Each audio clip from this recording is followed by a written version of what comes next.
What's up guys, I'm Screamheart, and this is Boulder Blitz. With the changes they made to suppressor mobs, I wanted to make a boulder build again, and this boulder build is amazing. It's insane for speed farming, amazing on bosses, and has ridiculous survivability. And even though suppressor mobs and wall mobs can be annoying for boulder builds, we don't have to worry about that in this build. I spent days pushing and pulling on this build to make sure it feels extremely smooth to play. I made sure the mobility is top tier, I made sure that the spirit management is easy, and it still packs a major punch. I put a massive amount of work into these builds and videos, so if you like it, drop me a like and a comment. And of course, don't forget to subscribe. Alright, so let me explain to you how the build works. So the main thing is that metamorphic stone aspect is going to turn our boulder into a core skill. Not only is it making it a core skill, but it's going to do 240% of the damage. Now, when we pair that with Dolmen Stone, which is a unique you can get from Duriel, it's also going to make our boulder spin around us as long as we have Hurricane active. Now keep in mind, Hurricane only has a 9-second duration, but it has a 14-second cooldown. And that 14 seconds is after we factor in the nature magic cooldown from our amulet, as well as the storm skill cooldown from our gloves. That means if we want to get our cooldown low enough, we have to trigger Symbiotic. Now what Symbiotic does is every time we cast an earth skill or a storm skill, the opposite element will have a 30% chance of triggering. For example, if I cast my boulder, there's a 30% chance for either a lightning storm or a tornado. Now the way Symbiotic works is when we trigger our Nature's Fury Keystone passive, we're reducing the cooldown of the opposite element type by 5 seconds. That means if we're spamming our boulders, there's a good chance we'll get a proc in order to reduce the cooldown for our Hurricane. This means we're going to be able to keep a constant Hurricane, and that means we can keep our boulders spinning around us the entire time. So let me walk you through what the different skills do. Hurricane is not only going to be our catalyst to allow our boulders to spin around us, but it also reduces enemy damage by 20%, and it's going to poison them, which opens up a whole lot of utility for us. Boulder is going to be our main source of damage, and we're going to be casting this constantly. The only time we're not casting this is when we need a basic attack or a shred in between. Now your boulders are going to spin around you counterclockwise. This means if you move around the room counterclockwise, you're going to be able to funnel all of the enemies to one part of the room. There's a very high skill ceiling for this build, and if you min-max stuff like this, you're going to be a lot better on this build than someone who doesn't. Next up, we've got our Bulwark. Earthen Bulwark is going to be a barrier for us. It also makes us unstoppable and gives us Fortify. Now I'm running Mending Stone on our chest piece, and that's going to extend the duration of Bulwark by 6 seconds. And that's also going to let us replenish our barrier every time we get a kill with our Earth skills. And the same rules from before about Symbiotic applies to Earthen Bulwark as well. When we use our Hurricane or our Storm Strike, there's a chance that we can reset the cooldown of this too. For our ultimate, we're going with Petrify, and this is actually very important in the build because what Petrify is going to be is a way for us to stop suppressor mobs from having suppressor. And you can use this outside the range before you lose your boulders to the suppressor circle. And the same applies for the wall mobs. You can stun them from out of range, and that'll prevent them from putting up the walls. But either way, if you are near suppressor or wall mobs, you're always going to ult right away, because you're probably going to have a little bit of downtime to make sure you get your boulders up to kill them. But as you saw with the changes at the beginning of the video, suppressor is much more forgiving now, so you'll be fine as long as you use Petrify, or wait for those windows when the suppressor drops. Our Storm Strike is going to be an emergency spirit generator. It's also a way to reduce enemy damage, and it's going to be a way that you can make an enemy vulnerable. Mostly we're using this for bosses, but you can always throw this into your rotation whenever you're going through a dungeon. Finally, we've got Shred.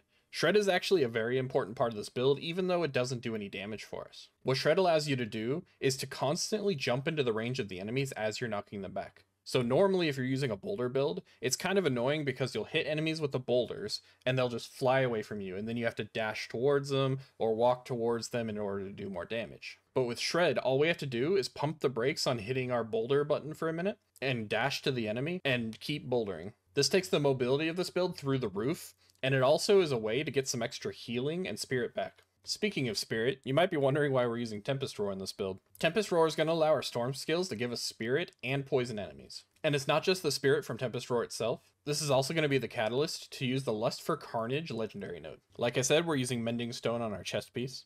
For our gauntlets, we're going to have Retaliation, and something to note with Retaliation is you can actually snapshot Retaliation if you have a Retaliation on a two-handed weapon. That's going to allow you to double the bonus on Retaliation and increase your DPS. But unless you're really tryharding, you don't have to worry about this too much. It's only 30% damage. For our pants, I'm running Juggernaut. This is going to allow us to hit our armor cap without having to invest a lot into our Paragon nodes. Now, I've unfortunately not been able to get a single armor roll on my chest or my pants, so I'm actually a little bit short on the armor cap, but all you need is one armor roll on either one, and you'll be at max no matter what. For the boots, we're running Symbiotic, and you can go with whatever implicit you enjoy, but I've been enjoying the extra movement speed when you dodge. Again, for the weapon, we're going with Metamorphic Stone, and you definitely want the damage to crowd-controlled enemies as your implicit. Again, we're going with a Dolmen Stone for our amulet, and try and make sure you get one with a high cooldown reduction stat. The ranks to Wrath skills doesn't really matter because our Boulder is actually not a Wrath skill anymore. For our first ring, we're going with Natural Balance, and for our second ring, we're going with Umbral. Now, I don't have it yet, but this build will be so much stronger if I get a Starless Skies, so if you happen to have one, make sure you replace your Umbral.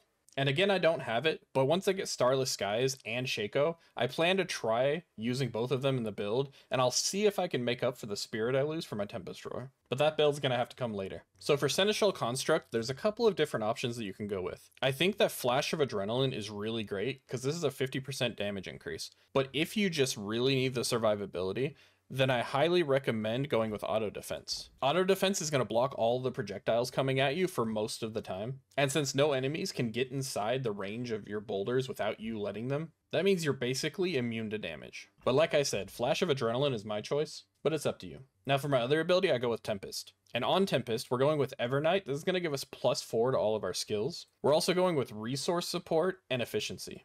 Efficiency is increasing our critical strike chance, and resource support is going to give us Spirit. If for some reason you're really struggling on Spirit, you can always replace Efficiency with Swift. This is going to allow your resource to proc more often, so it might be helpful. For our Spirit boons, we're going to go with Wariness, Iron Feather, Avian Wrath, Energize, and Masochistic. For our gems, on the weapon, if you want to go with a little more boss damage, you can run Emeralds, but I opted for Sapphires because this tends to be more consistent. For our armor, we're going to go with Ruby Gems. And then in order to max out our resistances, you're probably going to want to go with individual gems because we have a ton of poison resistance on our helmet.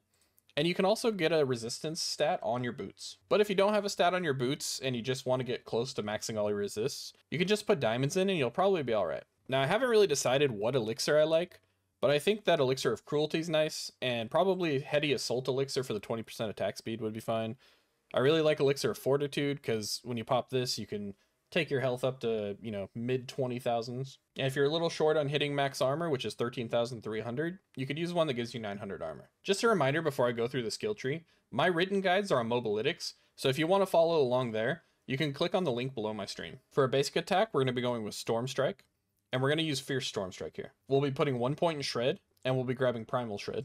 We're going to max out Wild Impulses. We're going to move down, we're going to put 3 points in Earthen Bulwark, and we're going to grab Preserving Earthen Bulwark.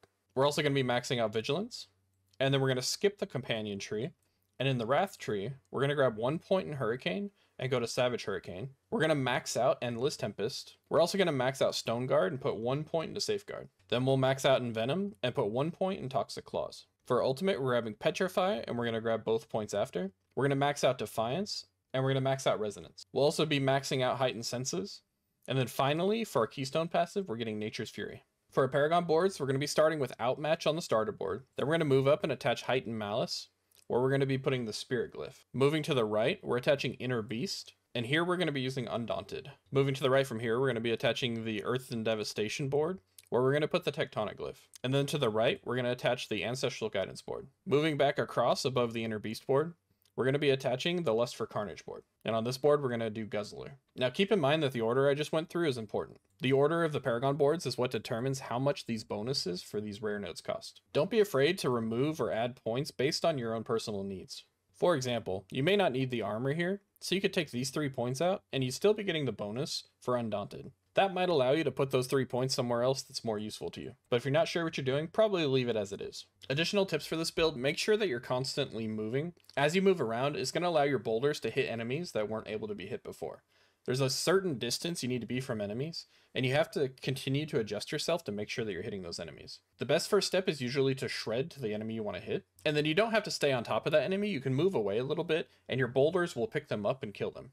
I also tend to enjoy bouncing back and forth between enemies, because each time you jump, your boulders are hitting those enemies. And when you get good at managing the build, you can kind of carry the enemies with you where you want to go. Also be aware that the boulders can obscure your view, so make sure you're paying attention to your feet and you're not stepping on stuff that's going to kill you. That's another reason why constantly moving is good, because it allows you to see the ground that you're moving to. Not to mention ranged enemies are probably going to miss you if you're constantly moving. I had an absolute blast making this build, and I really hope you guys enjoy it because I've enjoyed the hell out of it. If you guys have any questions, I'd love to see you in our community Discord at discord.gg/screamheart, or on on my Twitch stream at twitch.tv/screamheart. Thanks for watching, and I'll see you guys in the next video.